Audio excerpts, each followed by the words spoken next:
Assalamualaikum warahmatullahi wabarakatuh. A'udzubillahi minasyaitonirrajim. Bismillahirrahmanirrahim. Alhamdulillahi hamdan katsiran kama amar. Wassalatu wassalamu ala hadzal nabil karim wa ala alihi thayyibin at-tahirin. Asyhadu an la ilaha illallah wahdahu la syarikalah wa asyhadu anna Muhammadan abduhu wa rasuluhu. Allahumma sholli wa sallim alaihi wa ala alihi wa sahbihi ajma'in, amma ba'. Wa qala Allah ta'ala fil Qur'anil Karim, a'udzubillahi minasyaitonirrajim. Bismillahirrahmanirrahim. Ya ayyuhallazina amanu taqullaha haqqa tuqatih wa la tamutunna illa wa antum muslimun. Wa qala Nabi sallallahu alaihi wasallam, may yusyrik wa harrama dakhalal jannah.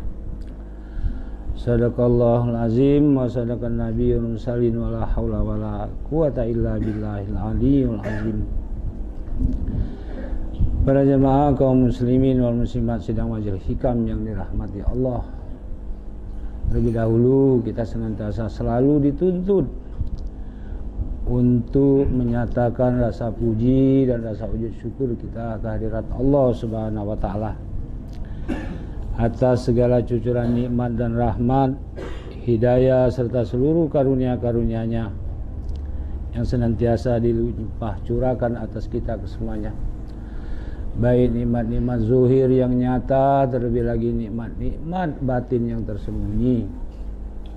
Alhamdulillah, syukur dengan segala nikmat tadi malam hari ini kita masih saja diberi kesehatan zuhir dan batin, waktu serta kesempatan. Kemudian di sisa umur kita yang sedikit ini diberi keizinan sehingga kita sama-sama dapat hadir dalam majelis yang mulia ini semata-mata tiada lain untuk memenuhi suatu kewajiban kita masing-masing terhadap Allah Subhanahu wa taala. Begitu juga sholawat dan salam selalu saja kita rasakan, sekaligus kita sanjungkan keharibaan penjunjungan kita Nabi besar Muhammadin sallallahu alaihi wasallam serta sekeluarga, para sahabat dan pengikutnya. Juga jangan ketinggalan bagi seluruh kaum muslimin wal muslimat. Mudah-mudahan kita dapat hadir dalam majelis ini, di rumah ini pada malam hari ini, dan selalu mendapatkan cucuran syafaatnya dan selalu setia di dalam sunnahnya.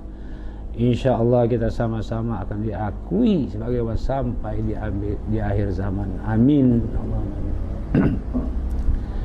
Para jemaah, malam hari ini kita kembali ke kitab Hikam itu di halaman 109, meneruskan pelajaran beberapa minggu lalu para jemaah. Nah, jadi ketahuilah para jemaah bahwasanya di dalam Al-Quran di surah Ali Imran ayat 102 itu yang dinukilkan tadi, ya ayyuhallazina amanu taqullaha haqqa tuqatih wa la tamutunna illa wa antum muslimun. Jadi ayat ini banyak jabarannya para jemaah, ya.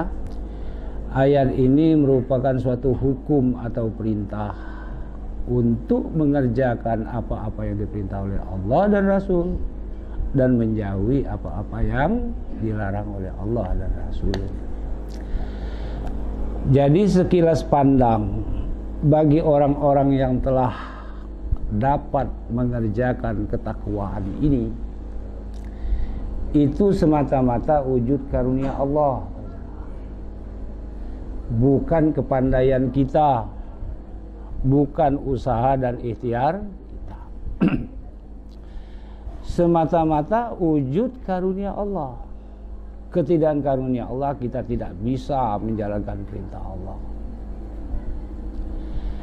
Namun demikian para jemaah, setelah kita tilik dengan tiga ilmu ini, Bagi orang-orang yang bentuk zuhir di dalam ketaatan kepada Allah tadi, menjalankan apa yang diperintah Allah, menjauhi apa yang dilarang Allah, setelah kita tilik terbagi atas 3 kelompok, 3 kaum, 3 golongan. Ya. Yang pertama, kelompok am. Ya. Ini orang-orang yang beramal ibadah dalam ketaat itu senantiasa. Akan tetapi semakin banyak dia taat, semakin tekun dia beribadat, semakin jauh kepada Allah. Aneh kan? Jadi semakin taat, semakin banyak beribadat, semakin jauh, semakin hari, semakin waktu, semakin tahun, semakin jauh kepada Allah. Lalu timbul pertanyaan, apa sebab mereka itu beramal ibadat taat kepada Allah itu semakin jauh? Jawabnya dalam tauhid. Tatkala dia taat tadi, tatkala dia beribadah tadi, dia selalu berhadap kepada makhluk. Ini tambah jauh, tambah jauh. Inilah kelompok orang yang umum, yang awam. Nauzubillahi min zalik, para jamaah. Ya. Mereka beramal ibadat itu pada jamaah dengan lafaz karena Allah. Akan tetapi i'tiqad di dalam hati karena minta puji. Yang pokok merasa dia yang melakukan amal, ini orang yang jauh daripada Allah. Syirik mereka itu. Kemudian minta puji kepada makhluk, minta dibesarkan, minta dimuliakan dengan amal ibadat tadi. Merasa suci, merasa alim, merasa bersih. Inilah orang-orang yang jauh kepada Allah. Yang lebih parah lagi, dia berhadap kepada pahala, berhadap kepada surga. Nauzubillahi min zalik, syirik sama sekali. Sekarang timbul pertanyaan, masihkah kita yang sudah menuntut ilmu ini, ketaatan beribadat tadi berhadap kepada makhluk?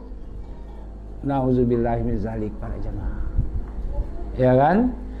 Amal syirik tidak diterima oleh Allah. Orang syirik belum disuruh beramal ibadat. Mereka yang beriman itu, para jemaah. Nauzubillahi min zalik, kita jangan termasuk kaum yang am ini, yang umum ini. Hampir 99,99% yang kelompok ini. Semakin hari semakin jauh kepada Allah. Kemudian setelah menuntut ilmu usuluddin, ilmu tauhid, kita memasuki kelompok mutawasit, yaitu kaum muqarrabin di dalam taat kepada Tuhan itu. Mana mereka ini? Golongan yang kedua ini, yaitu dengan karunia Allah diberikan ketaat tadi, mereka selalu memandang karunia, selalu hadir serta Allah itu. Inilah solatnya orang muqarrabin, hajinya orang muqarrabin, amal ibadatnya orang muqarrabin yang akrab dengan Allah, yang selalu hadir dalam i'tiqad, dalam hakikat itu hadir hati serta Allah. Selalu memandang karunia Allah di dalam ketaatan itu. Jadi para sahabat bertanya, ya Rasulullah, bagaimana dua kelompok ini? Masih syirik. Kenapa? Kelompok muqarrabin itu masih dia yang memandang wujud karunia. Tidak diselesaikan itu para jemaah.